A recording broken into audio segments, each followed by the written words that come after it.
রমজানের শেষ শুক্রবার একটি আমল করেন, আল্লাহ তাআলা আপনার 80 বছরের গুনাহ মাফ করে দেবেন।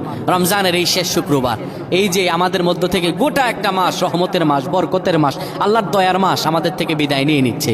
এই রমজান মাস যে আমাদের থেকে বিদায় নিয়ে নিচ্ছে, এই রমজান মাসে আমরা যদি এই শেষ শুক্রবার একটি আমল করতে পারি, আল্লাহ সুবহানাহু ওয়া তাআলা আমাদের মাফ করে দেবেন, আমাদেরকে দয়া করবেন, আমাদেরকে রহম করবেন, আমাদের কলবকে জিন্দা করবেন এবং আল্লাহ তাআলার দয়া দিয়ে আমাদেরকে ভরিয়ে দিবেন।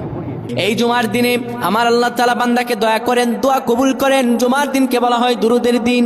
আসর নামাজের পরে কারোর সঙ্গে কথা না বলে আপনি যদি পড়েন আল্লাহুম্মা সাল্লি আলা সাইয়্যিদিনা মুহাম্মাদানিন নবিয়্যিল উম্মি ওয়া আলা আলিহি ওয়া সাল্লিম তাসলিমা, এই দুরূদ শরীফটা যদি 80 বার পড়তে পারেন, আমার আল্লাহ আপনার সগীরা গুনাহ মাফ করবেন, কিন্তু কবিরা নয়।